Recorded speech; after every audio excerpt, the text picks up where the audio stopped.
Well, good morning, everyone, and welcome to our whole school assembly. It's Wednesday, the 9th of September 2020, and it's great to be speaking to you all from my office, where we're going to share a story together this morning. And today I've picked one of my favourite stories by one of my favourite authors, and we won't have a chance to read it all this morning, but I'm sure in future assemblies we'll be able to pick up with the next chapters.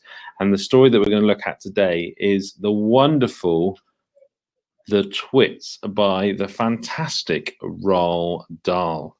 I hope you're all sitting comfortably because we're going to get started now. This book is The Twits by Roald Dahl. What a lot of hairy-faced men there are around nowadays. When a man grows hair all over his face, it is impossible to tell what he really looks like. Perhaps that's why he does it. He'd rather you didn't know. Then there's the problem of washing. When the very hairy ones wash their faces, it must be a bigger job as when you and I wash the hair on our heads. So what I want to know is this. How often do all these hairy-faced men wash their faces? Is it only once a week like us on Sunday nights? And do they shampoo it? Do they use a hairdryer? Do they rub hair tonic in it to stop their faces from going bald? Do they go to a barber to have their hairy faces cut and trimmed? Or do they do it themselves in front of the bathroom mirror with nail scissors? I don't know. But next time you see a man with a hairy face, which will probably be as soon as you step out onto the street, maybe you would look at him more closely and start wondering about some of these things. Mr. Twit. Mr. Twit was one of these very hairy-faced men. The whole of his face, except for his forehead, his eyes and nose, was covered with thick hair. The stuff even sprouted in revolting tufts out of his nostrils and ear holes. Mr. Twit felt that this hairiness made him look terribly wise and grand, but in truth, he was neither of these things. Mr. Twit was a twit. He was born a twit, and now at the age of 60, he was as big a twit than ever. The hair on Mr. Twit's face didn't grow smooth and matted as it does on most hairy-faced men. It grew in spikes that stuck out straight like the bristles on a nail brush. Can you imagine you've got a big beard like Mr. Twit? Give it a good scratch this morning. Give it a good scratch. Oh. And how often did Mr. Twit wash this bristly, nail-brushy face of his? The answer is never. Not even on Sundays. He hadn't washed it for years. Dirty beards. As you know, an ordinary, unhairy face like yours or mine simply gets a bit smudgy if it is not washed often enough, and there's nothing so awful about that. But a hairy face is a very different matter. Things cling to hairs, especially food. Things like gravy go right in among the hairs and stay there. You and I can wipe our smooth faces with the flannel and we quickly look more or less all right again. But the hairy man cannot do that. He can also, if we are careful, eat our meals without spreading food all over our faces. But not so the hairy man. Watch carefully next time you see a hairy man eating his lunch, and you will notice that even if he opens his mouth very wide, it is impossible for him to get a spoonful of beef stew or ice cream and chocolate sauce into it without leaving some of it on the hairs. Mr. Twit didn't even bother to open his mouth wide when he ate. As a result, and because he never washed, there were always hundreds of bits of old breakfast and lunches and suppers sticking out to the hairs around his face. They weren't big bits, mind you, because he used to wipe those off with the back of his hand or his sleeve while he was eating. But if you look closely, not that you'd ever want to, you would see tiny little specks of dried up scrambled eggs stuck to the hairs, and spinach and tomato ketchup and fish fingers and minced chicken livers and all the other disgusting things Mr. Twit liked to eat. And there's a picture of Mr. Twit wiping the back of his wiping his beard with the back of his hand. Look, ooh, he doesn't seem a very nice person. Can you imagine you're wiping things out of your beard with the back of your hand? Oh, yucky, yuck. Oh. If you look closer still, hold your noses, ladies and gentlemen. If you peered deep into the moustachy bristles sticking out over his upper lip, you would probably see much larger objects that had escaped the wipe of his hands. Things that had been there for months and months, like a piece of maggoty green cheese, or a mouldy old cornflake, or even the slimy tail of a tin sardine. Because of all this, Mr. Twit never really went hungry. By sticking out his tongue and curling it sideways to explore the hairy jungle around his mouth, he was always able to find a tasty morsel here and there to nibble on. What I am trying to tell you is that Mr. Twit was a foul and smelly old man. He was also an extremely horrid old man, as you will find out in a moment. Mrs. Twit was no better than her husband. She did not, of course, have a hairy face. It was a pity she didn't, because that, at any rate, would have hidden some of her fearful ugliness. Take a look at her. This is Mrs. Twit. Have you ever seen a woman with an uglier face than that? I doubt it. But the funny thing is that Mrs. Twit, well, she wasn't born ugly. She had quite a nice face when she was young. The ugliness had grown upon her year by year as she got older. Why would that happen? I'll tell you why. If a person has ugly thoughts, it begins to show on the face. And when that person has ugly thoughts every day, every week, every year, the face gets uglier and uglier until it gets so ugly you can hardly bear to look at it. Now you can see the picture of her getting uglier and ugly. A person who has good thoughts cannot ever be ugly. You can have a wonky nose and a crooked mouth and a double chin and stick out teeth, but if you have good thoughts, they will shine out of your face like sunbeams, and you will always look lovely. Nothing shone out of Mrs. Twit's face. In her right hand, she carried a walking stick. She used to tell people this was because she had warts growing on the side of her left foot, and walking was painful. But the real reason she carried a stick was that so she could hit things with it, things like dogs and cats and small children. And then there was the glass eye. Mrs. Twit had a glass eye that was always looking the other way. You're starting to build a picture up of Mrs. Twit now, the sort of person that she is, with a glass eye and a stick. Now, the glass eye. You can play a lot of tricks with the glass eye, because you can take it out and pop it back in again any time you like. You can bet your life Mrs. Twit knew all the tricks. One morning, she took out her glass eye and dropped it into Mr. Twit's. Well, what did she drop it into? Mug of beer. She dropped it into Mr. Twit's mug of beer when he wasn't looking. Oh, what's Mr. Twit going to think? Mr. Twit sat there drinking the beer slowly. The froth made a white ring on the hairs around his mouth. He wiped the white froth onto his sleeve and wiped his sleeve on his trousers. You're plotting something, Mrs. Twit said, keeping her back turned so he wouldn't see what she had taken. So, he's there. Should we say that again? Keeping her back turned so he wouldn't see that she had taken out her glass eye. Whenever you go all quiet like that, I know very well you're plotting something. Mrs. Twit was right. Mr. Twit was plotting away like mad. He was trying to think up a really nasty trick he could play on his wife that day. You better be careful, Mrs. Twit said, because when I see you starting to plot, I watch you like a wombat.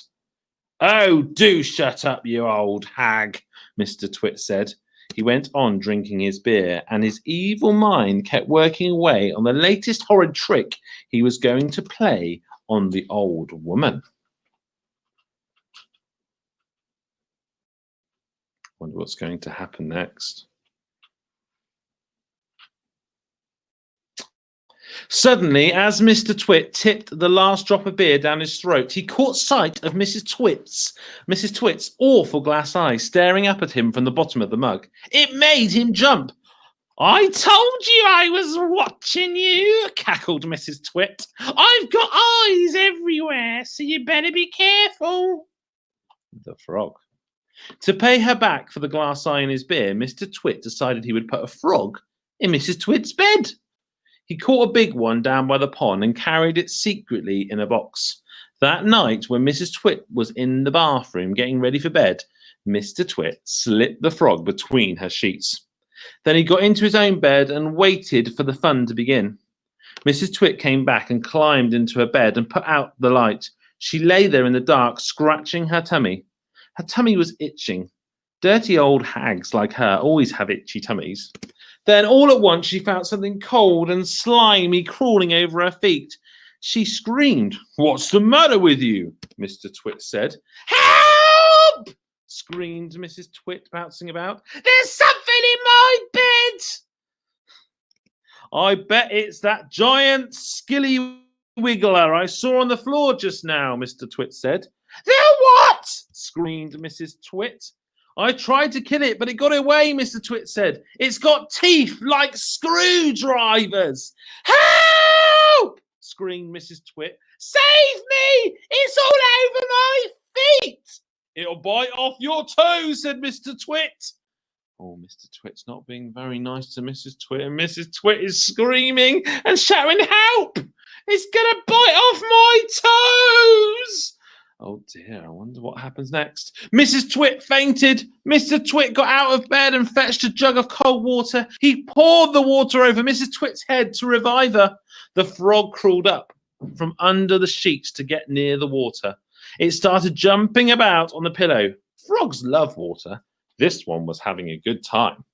When Mrs. Twit came up to the frog, the frog had just jumped onto her face.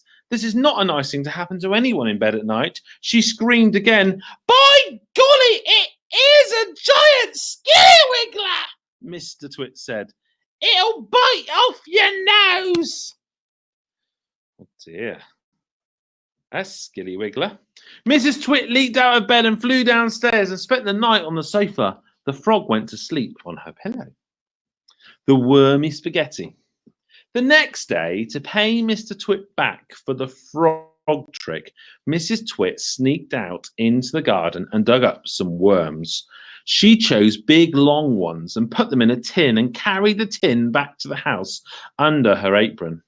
At 1 o'clock, she cooked spaghetti for lunch, and she mixed the worms in with the spaghetti, but only on her husband's plate. The worms didn't show because everything was covered with tomato sauce and sprinkled with cheese.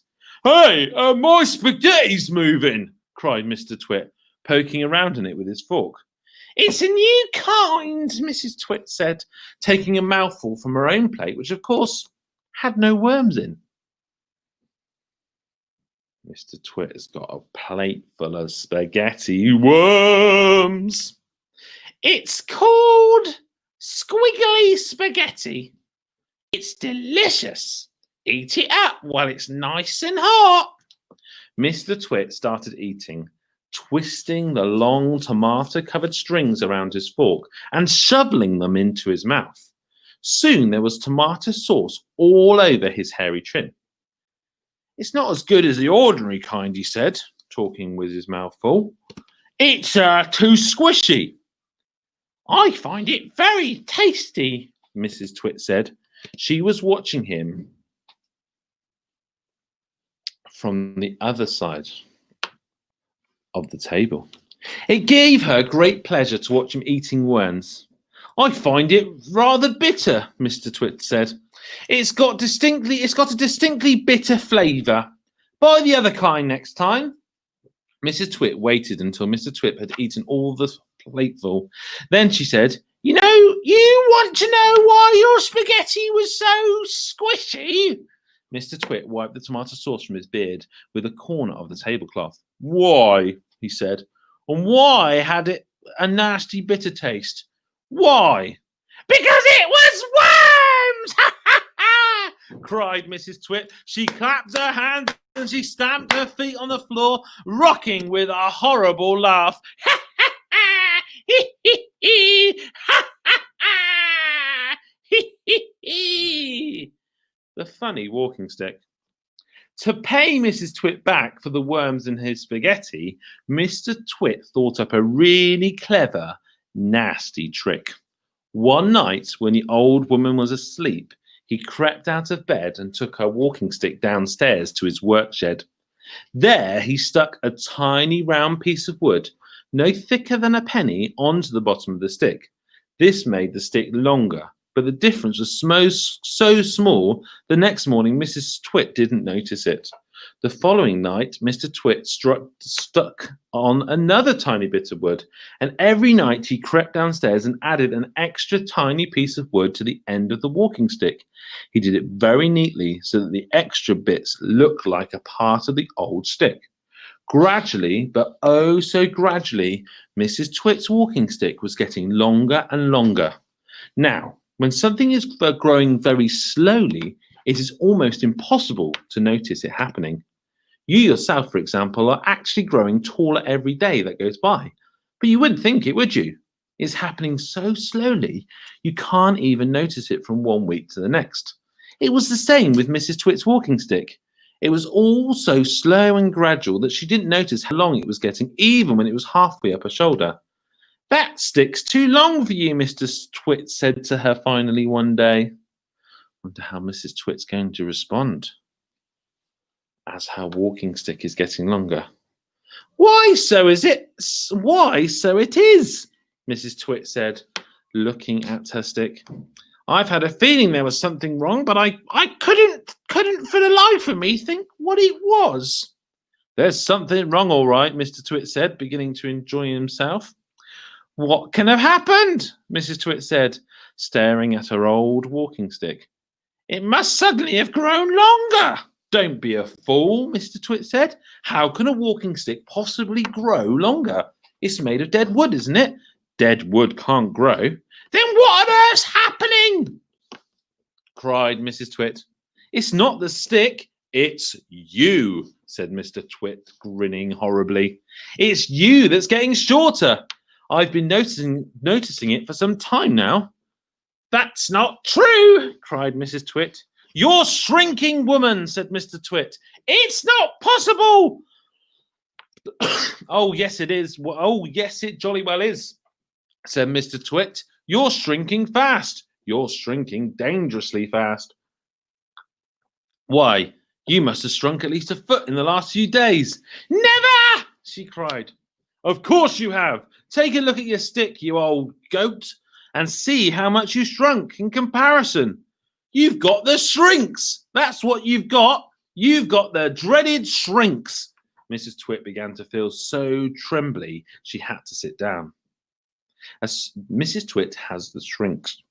As soon as Mrs. Twit sat down, Mr. Twit pointed at her and shouted, "There you are, you're sitting on your old chair, and you've shrunk so much your feet aren't touching the ground." Mrs. Twit looked down at her feet, and by golly, the man was right. Her feet were not touching the ground. Oh dear. Mr. Twit, you see, had been just as clever with the chair as he'd been with the walking stick. Every night, when he had gone downstairs and stuck a little bit extra on the stick, he had done the same to the four legs of Mrs. Twit's chair. "Just look at you sitting there in your old chair," he cried, "and you've shrunk so much your feet are dangling in the air." Mrs. Twit went white with fear. "You've got the shrinks," cried Mr. Twit, pointing his finger at her like a pistol. "You've got them badly. You've got them the most terrible case of shrinks I've ever seen." Mrs. Twit became so frightened she began to dribble. But Mr. Twit, still remembering the worms in his spaghetti, didn't feel sorry for her at all. "I suppose you know what happens to you when you get the shrinks," he said. "What?" gasped Mrs. Twit. "What happens?" "Your head shrinks into your neck, and your neck shrinks into your body, and your body shrinks into your legs, and your legs shrink into your feet, and in the end there's nothing left except a pair of shoes and a bundle of old clothes. I can't bear it, cried Mrs. Twit. It's a terrible disease, said Mr. Twit. The worst in the world. How long have I got? Cried Mrs. Twit. How long before I finish up as a bundle of old clothes and a pair of shoes? Mr. Twit put on a very solemn face. At the rate you're going, he said, shaking his head sadly, I'd say about, no, not more than 10 or 11 days. But isn't there anything we can do? Cried Mrs. Twit. There's only one cure for the shrink, said Mr. Twit. Tell me, she cried. Oh, tell me quickly. Well, we'll have to hurry, said Mr. Twit. I'm ready. I'll hurry. I'll do anything you say, cried Mrs. Twit. You won't last long if you don't, said Mr. Twit, giving her another grisly grin. What is it I must do? Cried Mrs. Twit, clutching her cheeks. You've got to be stretched, said Mr. Twit. And we'll leave the story there. Thank you very much. Thank you very much for everyone who's joined us. Mrs. Burgess is saying happy Wednesday to everyone. I hope you all enjoyed the story. We will pick up the story again in the coming days.